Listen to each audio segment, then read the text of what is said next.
നമസ്കാരം. പുതിയൊരു വീഡിയോയിലേക്ക് സ്വാഗതം. 10 വയസ്സിൽ താഴെയുള്ള കുട്ടികളിൽ ഇന്ന് വളരെ കോമൺ ആയിട്ട് കാണുന്ന ഒരു കണ്ടീഷനാണ് അഡിനോയിഡ്സ്. അപ്പോൾ നമ്മുടെ ഇന്നത്തെ വിഷയം അഡിനോയിഡ്സ് ആണ്. അഡിനോയിഡ്സിനെ പറ്റിയിട്ടുള്ള കാര്യങ്ങളാണ് ഇന്ന് സംസാരിക്കുന്നത്.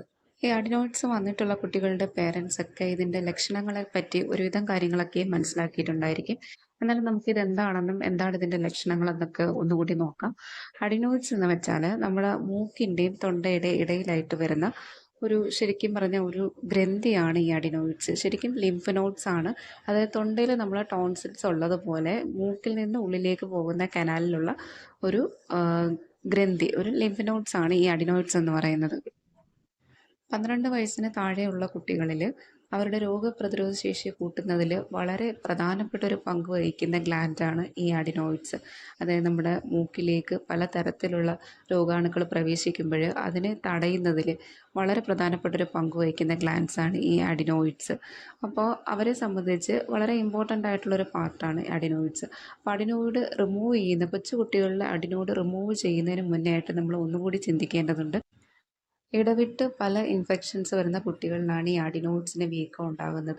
അതായത് അവർക്ക് റെക്കറൻ്റ് ആയിട്ട് ഓരോ ഇൻഫെക്ഷൻസ്, പനി പോലത്തെ കണ്ടീഷൻസ് വരുന്നു, അല്ലെങ്കിൽ എന്തെങ്കിലും അലർജി റിപ്പീറ്റഡ് ആയിട്ട് വരുന്ന കുട്ടികളുണ്ടായിരിക്കാം. അപ്പോൾ ഇങ്ങനെയുള്ള കുട്ടികൾക്ക് ഈ കണ്ടീഷൻസ് ഇടവിട്ട് വരുമ്പോൾ അത് അവരുടെ അഡിനോയിഡ്സിനെയും ബാധിക്കുകയും ക്രമേണ അഡിനോയിഡ്സ് വീങ്ങി വരാനും തുടങ്ങും.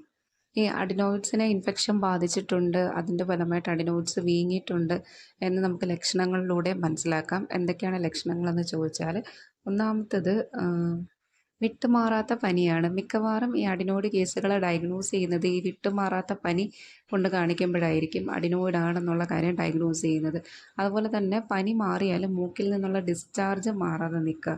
രാത്രി കാലങ്ങളിൽ കുട്ടികൾക്ക് മൂക്കടപ്പ് അനുഭവപ്പെടുക, ഉറങ്ങാൻ സാധിക്കാത്ത വണ്ണം മൂക്കടപ്പ് വരിക, അതുപോലെ തന്നെ കൂർക്കം വലി, നല്ല സൗണ്ടിലുള്ള കൂർക്കം വലി, മൂക്കടഞ്ഞിരിക്കുന്ന കാരണം ഉറങ്ങാനുള്ള ബുദ്ധിമുട്ടും കൂർക്കം വലിയൊക്കെ കുട്ടികളിൽ കാണും.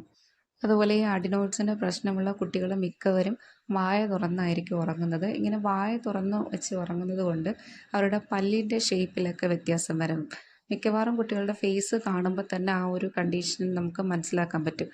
അതുപോലെ സൗണ്ടിൽ ചെറിയൊരു വേരിയേഷൻ ഉണ്ടായിരിക്കും. ഈ ഇൻഫെക്ഷനൊക്കെ അധികമായിട്ടുണ്ടെങ്കിൽ അത് ചെവിയിലേക്കൊക്കെ സ്പ്രെഡ് ചെയ്തിട്ട് ചെവി വേദന, ചെവിയിൽ നിന്നുള്ള ഡിസ്ചാർജും ഒക്കെ കാണിക്കും. അപ്പോൾ ഇതൊക്കെയാണ് ഈ അഡിനോയിഡ്സിൻ്റെ പ്രധാനപ്പെട്ട ലക്ഷണങ്ങൾ. അപ്പോൾ ഇങ്ങനത്തെ ലക്ഷണങ്ങളൊക്കെ ഉണ്ടെങ്കിൽ ഒരു ഡോക്ടറെ കാണിക്കുമ്പോൾ ഡോക്ടർ നേസൽ എൻഡോസ്കോപ്പി അല്ലെങ്കിൽ ഒരു എക്സ്റേ ഒക്കെ എടുത്തിട്ട് അത് കൺഫേം ചെയ്യുന്നതായിരിക്കും.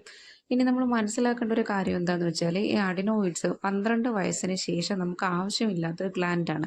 അതായത് 12 വയസ്സിന് ശേഷം ഇത് നോർമലായിട്ട് ചുരുങ്ങിപ്പോകുന്നൊരു ഗ്ലാൻഡാണ്. എന്നാൽ ഈ 12 വയസ്സ് വരെയുള്ള കാലഘട്ടത്തിൽ കുട്ടികളുടെ രോഗപ്രതിരോധ ശേഷിയുമായിട്ട് ബന്ധപ്പെട്ട് വളരെ പ്രധാനപ്പെട്ട ഒരു പങ്ക് വഹിക്കുന്ന ഗ്ലാൻഡ് കൂടിയാണ് ഈ അഡിനോയിഡ്സ്. അപ്പോൾ അഡിനോയിഡ്സിൻ്റെ ഇൻഫെക്ഷനുമായിട്ട് ബന്ധപ്പെട്ട് നിങ്ങൾ ട്രീറ്റ്മെൻറ്റ് എടുക്കുമ്പോൾ സർജറിക്ക് മുന്നേ ഒരു ഓപ്ഷൻ ഉണ്ടോ എന്ന് നോക്കുക. ഇപ്പോൾ ഹോമിയോപ്പതിയിലാണെങ്കിൽ മെഡിസിൻ കൊണ്ട് മാനേജ് ചെയ്യാവുന്ന കണ്ടീഷനാണ് അഡിനോയിഡ്സ്. ഇനി മെഡിസിനൽ മാനേജ്മെൻറ്റിനോടൊപ്പം തന്നെ 1-2 കാര്യങ്ങൾ കൂടി ഒന്ന് ശ്രദ്ധിക്കുക. അതായത് ഇപ്പോൾ എന്തെങ്കിലും അലർജി ഉള്ള കുട്ടികളാണെങ്കിൽ ആ അലർജി ഉണ്ടാക്കുന്ന വസ്തുവിനെ ഒന്ന് ഒഴിവാക്കാനായിട്ട് ശ്രമിക്കുക. അതെന്താണെന്നൊന്ന് ഐഡൻറ്റിഫൈ ചെയ്ത് കുട്ടികളുമായിട്ടുള്ള ആ ഒരു കോണ്ടാക്റ്റ് ഒഴിവാക്കുന്നത് നല്ലതായിരിക്കും.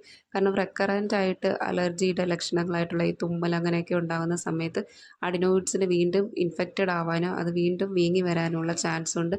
അപ്പോൾ ആ ഒരു അലർജി ഒഴിവാക്കാനായിട്ട് ശ്രമിക്കുക. പിന്നീട് ശ്രദ്ധിക്കേണ്ടതെന്ന് വെച്ചാൽ, കുട്ടികൾ തലയിൽ വിയർപ്പ് തങ്ങാതിരിക്കാനും വിയർത്തിരിക്കുന്ന സമയത്ത് തന്നെ കുളിക്കുന്ന ശീലമുണ്ടെങ്കിൽ അതുകൂടി ഒന്ന് ഒഴിവാക്കാനായിട്ട് ശ്രമിക്കുക. കാരണം ഇങ്ങനെ കുളിച്ചിട്ട് വിയർക്കുമ്പോഴോ അല്ലെങ്കിൽ വിയർത്തിരിക്കുന്ന സമയത്ത് കുളിക്കുകയൊക്കെ ചെയ്യുന്ന സമയത്ത് അത് തലയിലേക്ക് നീരിറക്കം ഉണ്ടായിട്ട് പോസ്റ്റ് നേസൽ ഡിസ്ചാർജ് വന്നിട്ട് ഇൻഫെക്ഷൻസ് ഉണ്ടാകാനുള്ള സാധ്യതയുണ്ട്. അത് ഈ അഡിനോയിഡ്സിൻ്റെ വീക്കത്തിനെ ഒന്നുകൂടി പ്രൊമോട്ട് ചെയ്യും. അപ്പോൾ ഈ പറഞ്ഞ ലക്ഷണങ്ങളൊക്കെ കുട്ടികൾക്കുണ്ടോ എന്ന് നോക്കുക. മിക്കവാറും പെട്ടെന്ന് ഐഡൻറ്റിഫൈ ചെയ്യുന്നത് രാത്രിയിലുള്ള ഈ കൂർക്കം വലി, മൂക്കടപ്പ്, ഉറങ്ങാനുള്ള ബുദ്ധിമുട്ടൊക്കെ ആയിരിക്കും. വായ തുറന്ന് വെച്ച് ഉറങ്ങുന്നതൊക്കെ ആയിരിക്കും പെട്ടെന്ന് പേരൻസ് ഐഡൻറ്റിഫൈ ചെയ്യുന്നത്. അപ്പോൾ അങ്ങനെ ഉണ്ടെങ്കിൽ ഒരു ഡോക്ടറെ കൺസൾട്ട് ചെയ്ത് വേണ്ട ഇൻവെസ്റ്റിഗേഷൻസ് ചെയ്തിട്ട് അഡിനോയിഡ്സ് തന്നെയാണോ എന്നുള്ളത് കൺഫേം ചെയ്യുക. അതിന് ശേഷം മെഡിസിൻ കൊണ്ട് മാനേജ് ചെയ്യാവുന്നതാണെങ്കിൽ മെഡിസിനൽ മാനേജ്മെൻറ്റ് തന്നെ ചെയ്യുക. അപ്പോൾ അഡിനോയിഡ്സുമായിട്ട് ബന്ധപ്പെട്ട് നിങ്ങൾക്ക് എന്തെങ്കിലും ഡൗട്ട്സ് ഉണ്ടെങ്കിൽ കമൻറ്റ് ചെയ്യാം. മെഡിക്കൽ അസിസ്റ്റൻസിനായിട്ട് ഈ കാണുന്ന വാട്സപ്പ് നമ്പറിൽ മെസ്സേജ് ചെയ്യാവുന്നതാണ്.